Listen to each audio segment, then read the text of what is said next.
सवाल ये है, लोग ये पूछ रहे हैं कि पिछले साल 24 तारीख को जब लॉकडाउन लगा था 500 के आसपास केसेस में, मार्च 24, इस बार कौन सी वो वजहें हैं जो लॉकडाउन से रोक रही हैं, संपूर्ण लॉकडाउन से, और इस बार सेंटर लीड क्यों नहीं ले रहा है?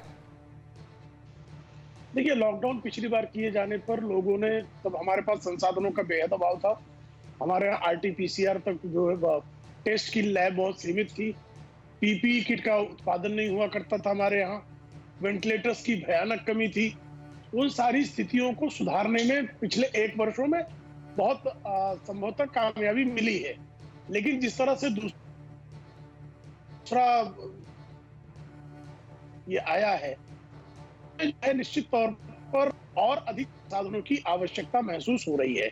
जहां तक लॉकडाउन की सवाल, पहले राज्य सरकार केंद्र सरकार से विनती की थी कि लॉकडाउन या अन्य जो है कानूनी एवं प्रशासन से संबंधित जो निर्णय है वो लेने का अधिकार राज्यों को दिया जाए, और केंद्र ने राज्यों को ये निर्णय करने का अधिकार दिया, ताकि जो है कहीं पर किस इलाके पर कंटेनमेंट जोन हो, कहां पर लॉकडाउन हो, कहां पर नाइट कर्फ्यू हो, कहां पर ओपन रहे, ये सारा निर्णय कानून एवं प्रशासन की और महाबीमारी की स्थिति को देखते हुए राज्य सरकारों ने लेने का निर्णय लिया था। और उसके अनुकूल राज्य सरकारों को अभी जो है ये निर्णय लेने का अधिकार, और राज्य सरकारें समर्थ हैं इस तरह का निर्णय लेने में। महाराष्ट्र ने इस तरह का निर्णय लिया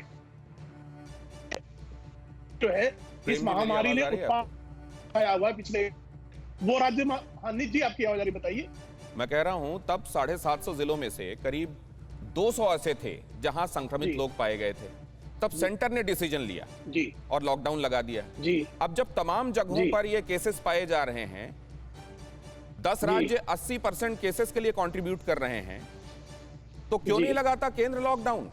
अब केंद्र को आना चाहिए ना मुख्य भूमिका। राज्यों मैं दिनेश ये पूछता हूं, रोक रखा है लॉकडाउन लगाने से? राज्यों के पास स्वास्थ्य को लेकर इस तरह का अधिकार है। महामारी जिनको आवश्यक लगे वो लॉकडाउन लगा सकते हैं, जिस तरह से महाराष्ट्र ने लॉकडाउन का निर्णय लिया है। उत्तर प्रदेश ने कुछ जिलों में नाइट कर्फ्यू का निर्णय लिया है। होके हम तक पहुंच रही है, इसको मैं सही कराता हूं। देखिए, आप भी देखिए, अगर सिग्नल सही नहीं आ रहे हो तो थोड़ा जगह शिफ्ट करके देखिए। शुक्ला जी, बीच बीच में आवाज आपकी जा रही है। राधिका खेड़ा जी, एक बात प्रेम शुक्ला जी ने कही कि हमने पिछले साल लॉकडाउन इसलिए लगाया था ताकि हमारा हेल्थ इंफ्रास्ट्रक्चर खुद को तैयार कर सके उस मिले हुए वक्त में। तैयार दिख रहा है? देखिए, 1 साल बीत चुका है। 1 साल बाद भी हमारा हेल्थ इंफ्रास्ट्रक्चर चरमरा रहा है।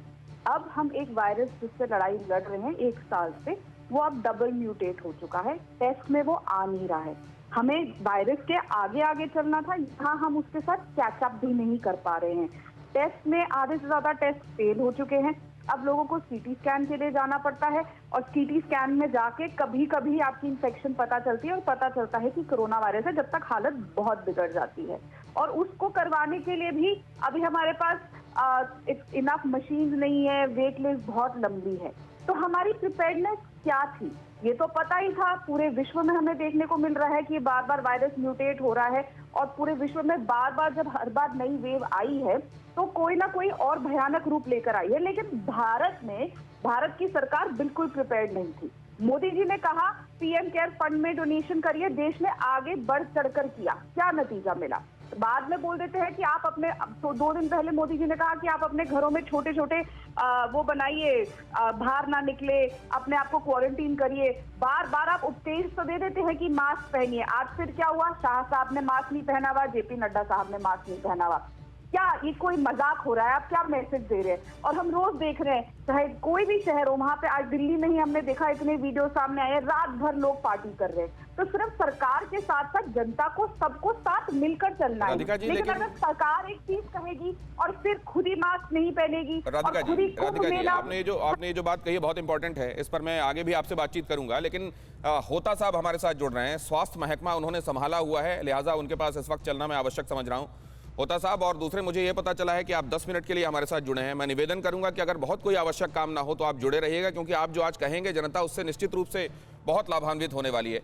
मैं ये आपसे जानना चाह रहा हूं, क्या हमारी स्ट्रैटेजीज में गलती थी, या ये वायरस इस कदर परेशान कर रहा है कि जब तक एक स्ट्रैटेजी फॉर्मुलेट होती है, एज अ सिस्टम, इतना बड़ा देश है, चलना शुरू करता है, तब तक वो अपनी दिशा बदल देता है और हमको तब तक फिर कैचअप करने में वक्त लगता है। सिस्टम की गलती नहीं है।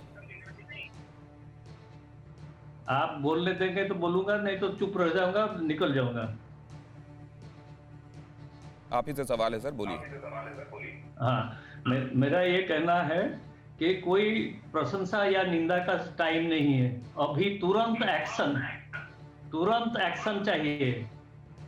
सारा देश में ये निर्णय कर लिया जाए कि कोई भी पॉलिटिकल, कोई भी सोशल, कोई भी रिलीजियस, ये सारे बंद हो जाए। Supreme court should take suo motu cognizance and declare something like 144 to be implemented by each state government. All religious institutions must be stopped. लोगों को आग में मत झोंकिए, सर पे ऊपर पानी चल चुका है। एक दूसरे को बदनाम करना या प्रशंसा करने में कोई फायदा नहीं है। बहुत खतरनाक सिचुएशन आ गया है। आज सुबह मैं एम्स के डॉक्टरों को कॉन्फ्रेंस देखा, वो रोते हुए दिख रहे थे। इतना सीनियर डॉक्टर, इतना एक्सपीरियंस डॉक्टर, आप लोग जग जाए। एक दूसरे को बुराई या प्रशंसा करने का कोई जरूरत नहीं है। अभी के अभी सारे देश में गंभीरता का सहित इसको निर्णय किया जाए कि हम 5 लोगों से कहीं भी इकट्ठा करवाना नहीं देंगे।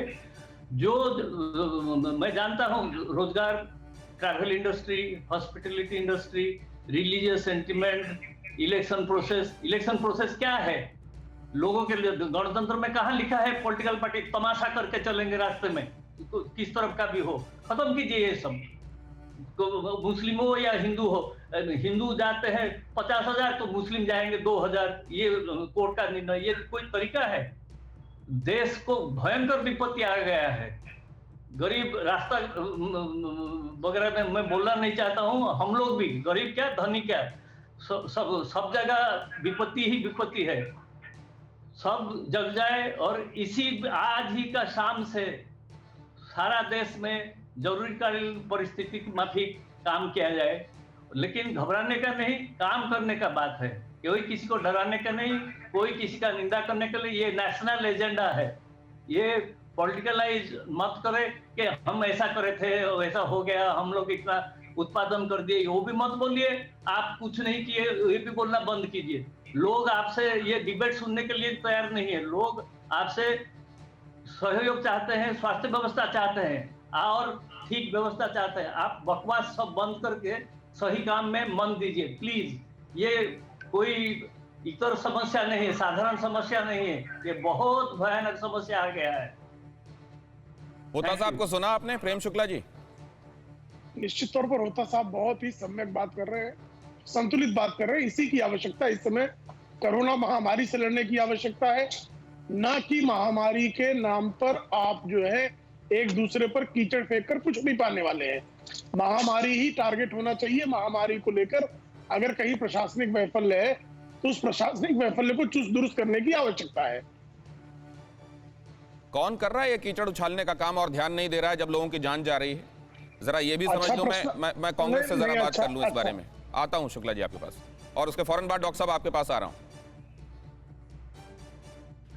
दिनेश जी, सबसे पहले समझने की जरूरत है, मैं भी ये मानती हूँ कि ये एक दूसरे पर कीचड़ उछालने का टाइम नहीं है, लेकिन सवाल तो पूछे जाएंगे क्योंकि 1 साल हो गया है।